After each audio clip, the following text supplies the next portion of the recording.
It was always very important to me, and it's always been something that I've had a real push-pull relationship all my life, is the idea of being trapped. Queen created Under Pressure in 1981. It became a massive hit, but behind the scenes, total chaos. Bowie challenged Queen's bassist directly. "Don't play it like that." The final mix caused so much drama that Brian May completely walked away. The tension was so bad that despite both performing at Live Aid in 1985, they never played together. Bowie waited 14 years to perform the song live. The real reason remained hidden until now. David Robert Jones was born on January 8, 1947 in Brixton, London. It was freezing cold that winter, pipes froze across the city. His family lived in a small two-room apartment. His father worked for a charity. His mother was a waitress. It was a tough time. Britain was still recovering from the war. But there was something special about this boy. Neighbors said his eyes looked like they saw more than others. Oddly enough, he shared his birthday with Elvis Presley, born exactly 12 years earlier. That little detail would matter more than anyone knew. When David was 6, the family moved to Bromley. It was a calmer place, full of tidy homes and middle-class values. He got his own bedroom for the first time. At school he was creative but easily distracted. One of his teachers, Owen Frampton, said he had a wild imagination. David spent weekends at Medhurst's store listening to American rock records. By age 14, he had over 200 singles, rare and imported ones. He formed his first band, the Conrads, in 1962. They played small shows for just £5. That same year something happened that changed his face forever.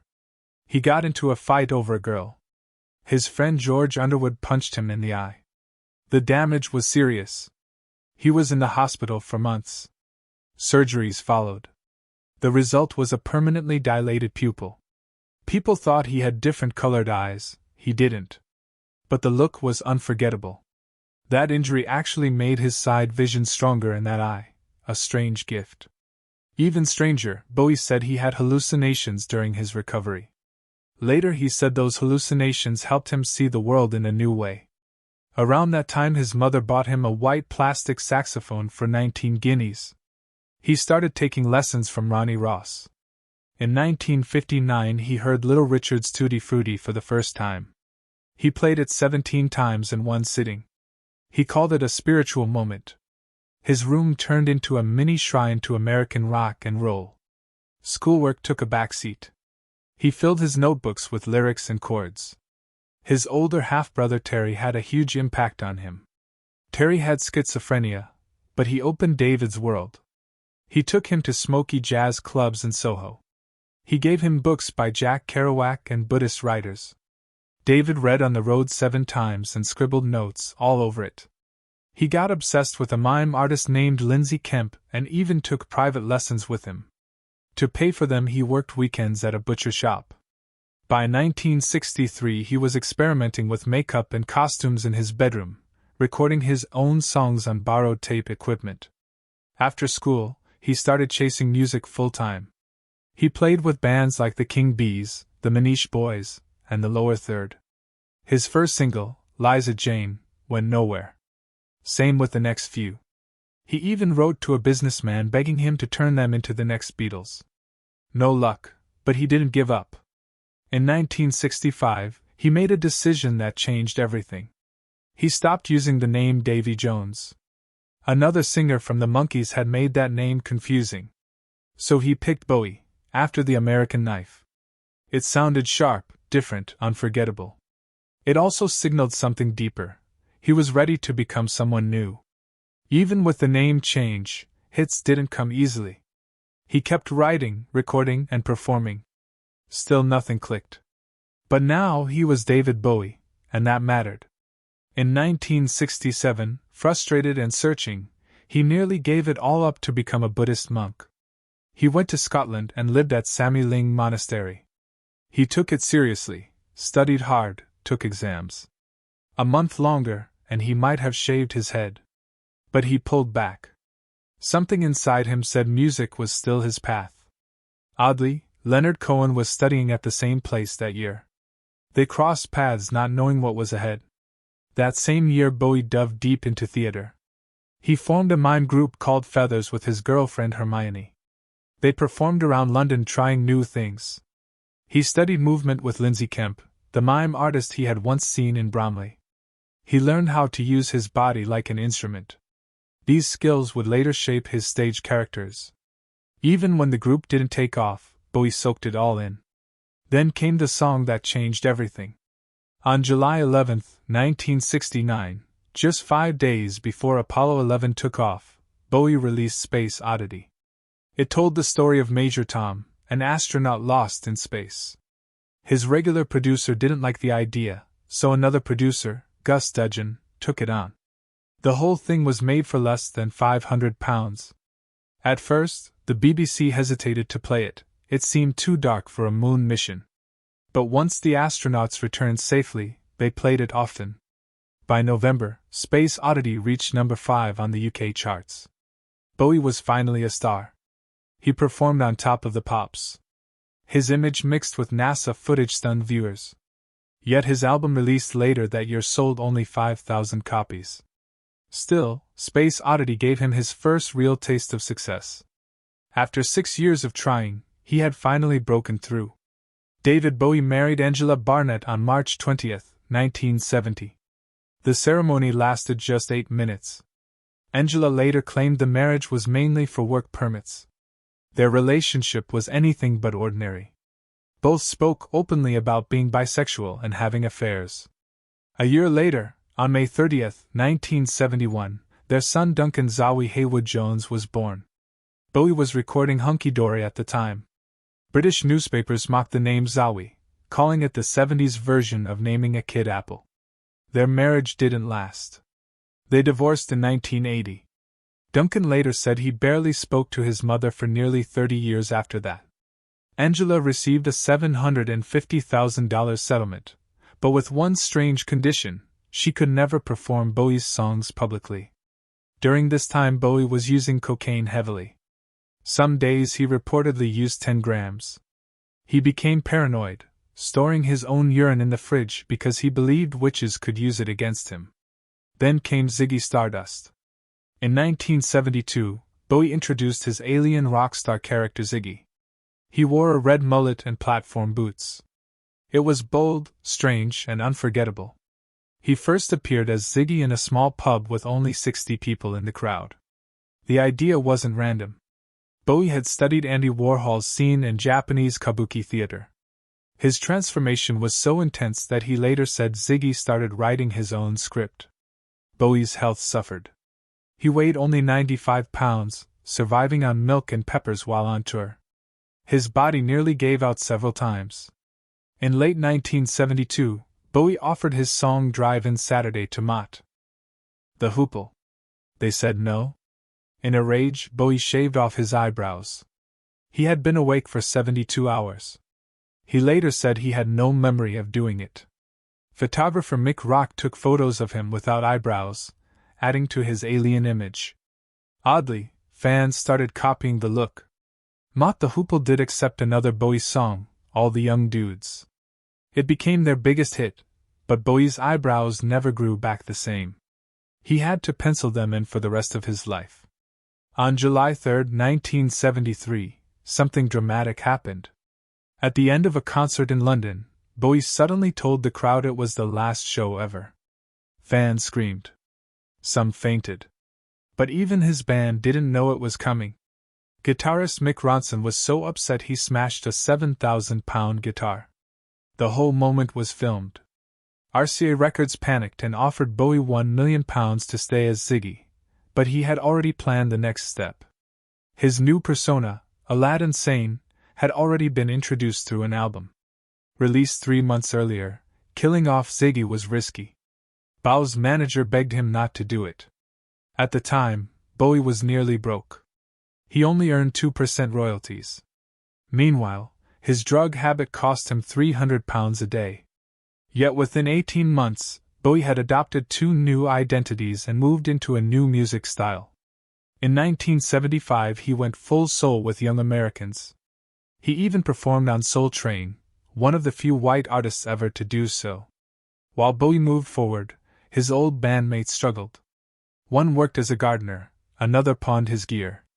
But years later, Harvard experts found Bowie's move added £175 million to his lifetime earnings. Reinvention had worked. By 1975, Bowie abandoned Ziggy's glam look. He embraced soul and funk. Young Americans came out in March. It went gold. One song, Fame, became his first United States #1. He co-wrote it with John Lennon in just one day. That same year, he starred in his first major movie, The Man Who Fell to Earth. He played an alien lost in human vices. It wasn't just acting.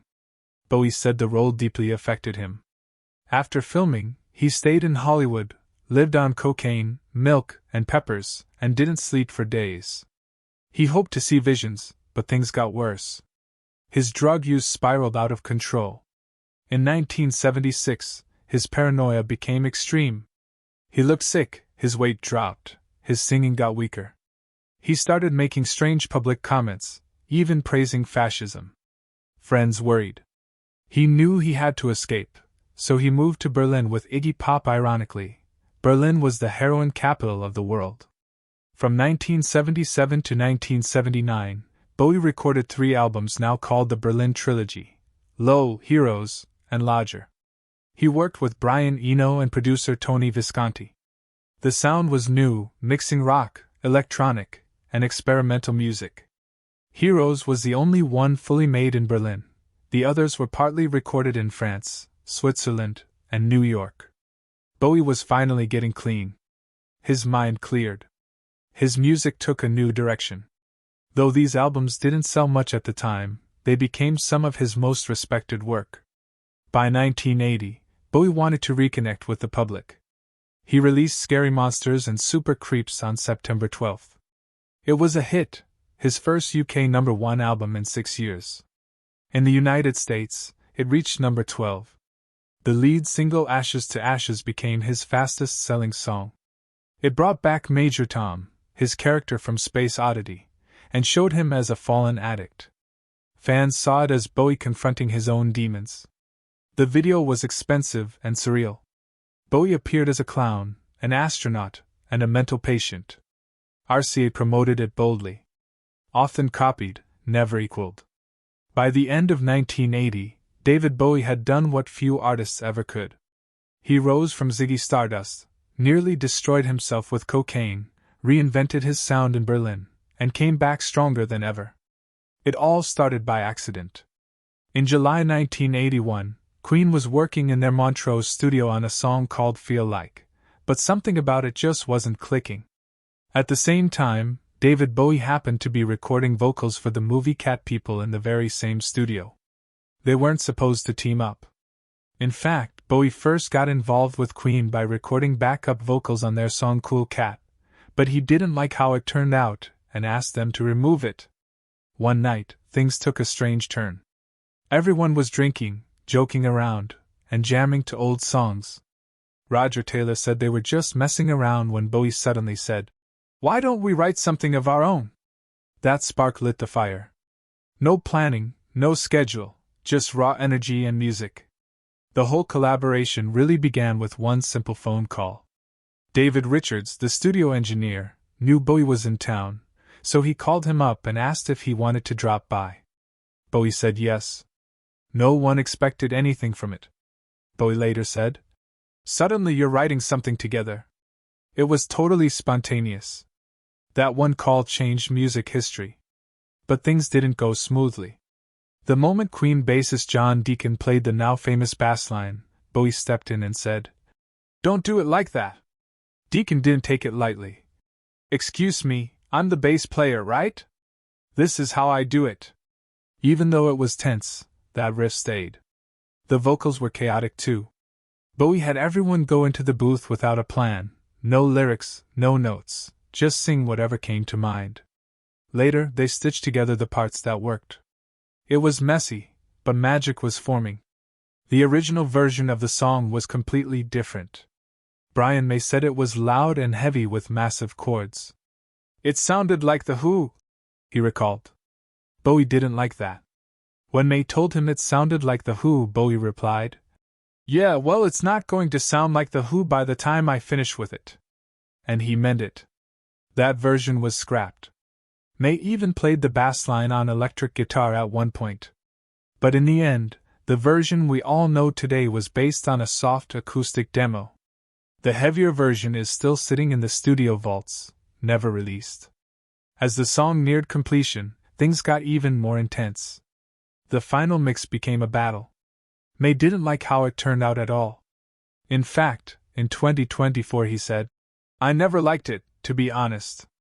He was frustrated that his guitar parts got lost.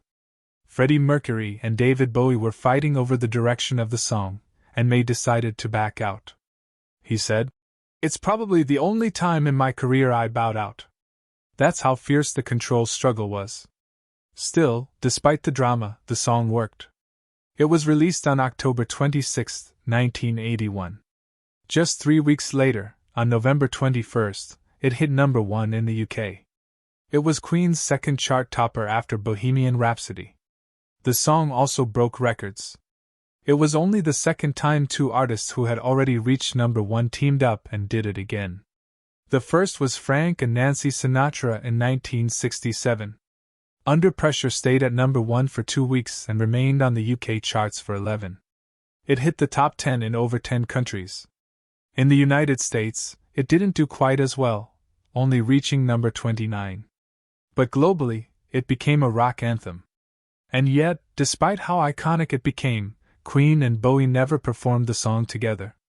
At Live Aid in 1985, both acts were there. Queen gave the most legendary set of the night, and Bowie followed with his own brilliant performance, but the duet never happened. They knew they'd both be there, but Bowie hadn't rehearsed with Queen, and reportedly, he didn't like the song. He didn't even perform it live until 1995, 14 years after it came out. Behind the scenes, the emotions were still raw. Brian May later said the recording process was difficult. "David was an awesome creative force," he said, "but you can't have too many awesome creative forces in the same room. It starts to get very difficult."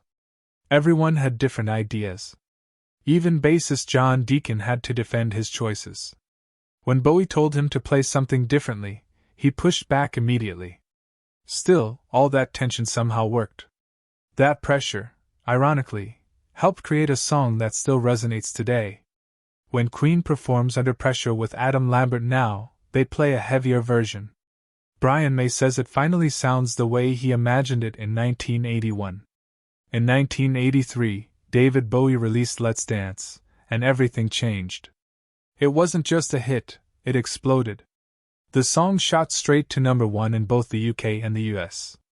In the UK, it stayed at the top for 3 weeks and held a spot on the charts for 14 weeks. In the US, it ruled the Billboard Hot 100 and even dominated the Hot Dance and Disco charts. It ended up as the 4th best-selling single of the year in the UK and became one of the 300 best-selling UK singles of all time. For Bowie, who had seen his popularity dip in the late 70s, this was a stunning comeback. The decision to work with Nile Rodgers turned out to be genius. Rodgers himself later said, "The song was going to be a major hit, and we knew it." He was right. Let's Dance became the biggest-selling single of Bowie's career. Only Space Oddity, with all its reissues, came close. That wave of success didn't stop with just one song. By July 1983, Bowie had 10 albums at the same time on the UK Albums Chart. 10, that's not just rare, it's legendary. Only Dire Straits ever had more album weeks, and they reached 217. In 1986, Bowie had 198. EMI declared Let's Dance their fastest-selling record since the Beatles' Sgt. Pepper. Even RCA, his former label, jumped back in. They re-released nearly every Bowie album from 1969 to 1977. And suddenly his older work was climbing the charts again. Albums like Ziggy Stardust, Low, Hunky Dory, and Heroes were back. It was a Bowie takeover, and Let's Dance, the album, it went on to sell 10.7 million copies worldwide. But Bowie didn't just aim for commercial hits. In 1977, he took part in something completely different. He recorded a Christmas duet with Bing Crosby. The song Peace on Earth/Little Drummer Boy was taped for Crosby's holiday TV special in London. The mix was unusual. Crosby sang the classic while Bowie added a brand new counter melody. Their chat before the song felt awkward and staged, but the duet itself became iconic. Crosby died a month later, making it one of his last recordings. When RCA finally released the song as a single in 1982, it became a huge success. It peaked at number 3 in the UK and sold over 400,000 copies. What began as a quirky collaboration became one of Bowie's most beloved holiday moments. He also kept pushing boundaries in film soundtracks. In 1981, director Paul Schrader asked him to write lyrics for a Giorgio Moroder composition. The result was Cat People, Putting Out Fire, a dark, intense track for an erotic horror film. It topped the charts in countries like Norway and New Zealand. Still, Bowie wasn't fully satisfied, so in 1982 he re-recorded it for the Let's Dance album with a more aggressive sound and Stevie Ray Vaughan on guitar. Then came another twist. In 1985, Bowie worked with the Pat Metheny Group on a song called This Is Not America for the film The Falcon and the Snowman. Bowie transformed Metheny's instrumental into a haunting track that reached number 14 in the UK and 32 in the US. Metheny later said Bowie sang all the vocal parts in one take, changing his voice so completely it sounded like 3 different people. Even when Bowie was at his commercial peak, he wasn't afraid to start over. In 1988, he shocked everyone by forming a band, Tin Machine. This wasn't a side project. Bowie gave up his solo identity and became just another band member. Critics had trashed his previous album Never Let Me Down, and the over-the-top Glass Spider tour left him feeling burned out. So he hit reset. Tin Machine had a hard rock sound, minimal production, and raw energy. The first album, released in 1989, hit number 3 on the UK charts, though sales dropped quickly. What stood out was Bowie's total dedication. He even offered Tin Machine's guitarist a spot on his big solo tour. The guitarist turned him down to keep the band's message clear. The group lasted until 1992 and never had massive success, but it gave Bowie the creative recharge he needed. Then there were the Rejections. Bowie turned down Coldplay. They had written a part in their song Luna just for him. Chris Martin sent him a letter and a piano track hoping he'd sing on it. Bowie responded bluntly, "It's not a very good song, is it?" Another version of the story has him telling Martin, "Not one of your best." That song didn't make Coldplay's album Viva La Vida, which still sold 6.8 million copies in its first year. Luna came out later as a charity single, without Bowie. The Red Hot Chili Peppers tried even harder. Between 2002 and 2006, they asked Bowie to work with them multiple times. First they wanted him to produce By the Way, he said no. Then they sent long, heartfelt emails to convince him to help with Stadium Arcadium. Again, he turned them down politely every time. Even Brian Eno, Bowie's old collaborator, rejected them 8 times. Still, the Chili Peppers loved Bowie. They often covered Suffragette City live and released a version in 2014. After Bowie died in 2016, Flea got a tattoo of Bowie's name and the lightning bolt from Aladdin saying, "Despite all the rejections, there were no hard feelings." After Bowie passed, Coldplay's Will Champion recalled the Luna story and laughed. He respected Bowie's honesty. Champion said, "He wouldn't just put his name to anything. I'll give him credit for that." Both Champion and Johnny Buckland said Bowie had shaped how they understood music, fame, and artistic freedom. That respect never faded. Anthony Kiedis from the Chili Peppers shared something similar. Bowie always said no, but he did it with class. In interviews, he admitted that each time, they were disappointed but not angry. "We could do something else," he said. The band kept playing Bowie's songs, kept admiring his work, and never lost that connection. David Bowie met Iman in 1990, not long after she retired from modeling. He was instantly taken with her. He said he couldn't sleep after their first date because he was so excited. He even told people early on that he already saw her as his future wife. Iman wasn't so sure at first, but Bowie kept showing her how serious he was, once greeting her at the airport with flowers and no bodyguards. He proposed in Paris, and they married privately in Switzerland on April 24, 1992. A formal wedding followed in Florence on June 6. It rained that day, and Iman later said she took that as a sign of good luck. Their marriage became the heart of Bowie's 1993 album Black Tie White Noise. He worked on it with Nile Rodgers. The album wasn't just about their love, it also reflected on the 1992 Los Angeles riots and modern black music. Songs like The Wedding and The Wedding Song showed just how much Bowie's personal life was inspiring his music at the time.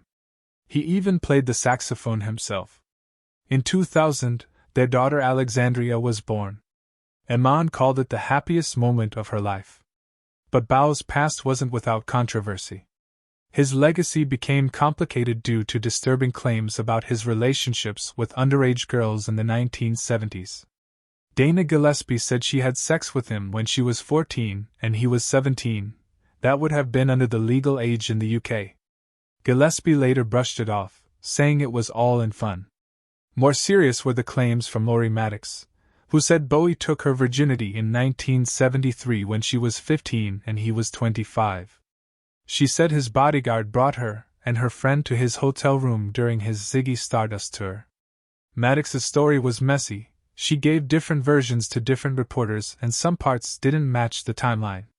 Sable Starr, who was there that night, claimed she was the only one who had sex with Bowie. Some said Bowie was actually protective of underage girls. There were stories of him threatening to fire a band member for bringing teen girls to a hotel, and he refused to kiss a 16-year-old Jennifer Connelly while filming Labyrinth. Still, these allegations sparked debates about the darker side of rock stardom in that era. In 1998, Bowie did something no other rock star had tried. He launched his own internet service provider, BowieNet.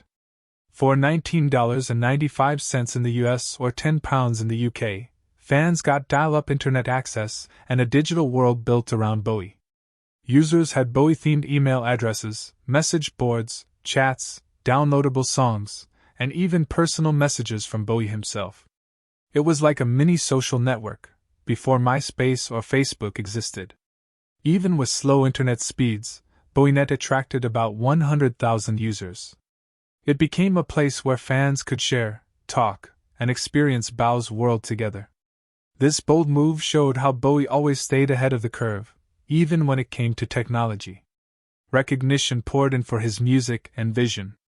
In 1996, Bowie was inducted into the Rock and Roll Hall of Fame. David Byrne called him a futuristic alien mortal figure who never stopped evolving.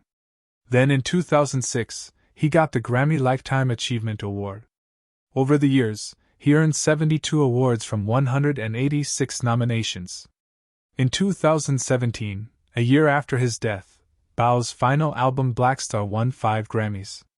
In 2024, the documentary Moonage Daydream gave him a 6th Grammy, this time for Best Music Film. These honors confirmed that Bowie wasn't just famous, he was legendary. But the 2000s brought a major silence. In June 2004, Bowie had emergency surgery for a blocked heart artery. His tour ended abruptly. After that, he mostly disappeared from the spotlight. His last live performance came in 2006. Fans kept waiting, but Bowie stayed quiet. He even turned down an offer to perform at the 2012 London Olympics. Rumors swirled about his health, and people wondered if he'd ever return. Then, on January 8, 2013, his 66th birthday, Bowie shocked everyone. Out of nowhere, he released a new single, Where Are We Now, and announced an upcoming album. The album, The Next Day, had been recorded in total secrecy. Every musician involved had to sign non-disclosure agreements. Bowie and his longtime producer Tony Visconti worked on the songs in a small Manhattan studio starting in 2010. Guitarist Jerry Leonard called it a little dungeon. Bowie used an odd marketing strategy too, mysterious stencils and posters with no mention of his name. The mystery stirred massive interest. When the album finally dropped in March 2013, it was a massive success. It became his first #1 album in the UK since 1993. Critics raved. Rolling Stone praised The Stars Are Out Tonight as one of his best songs ever. The comeback was called one of the greatest in music history.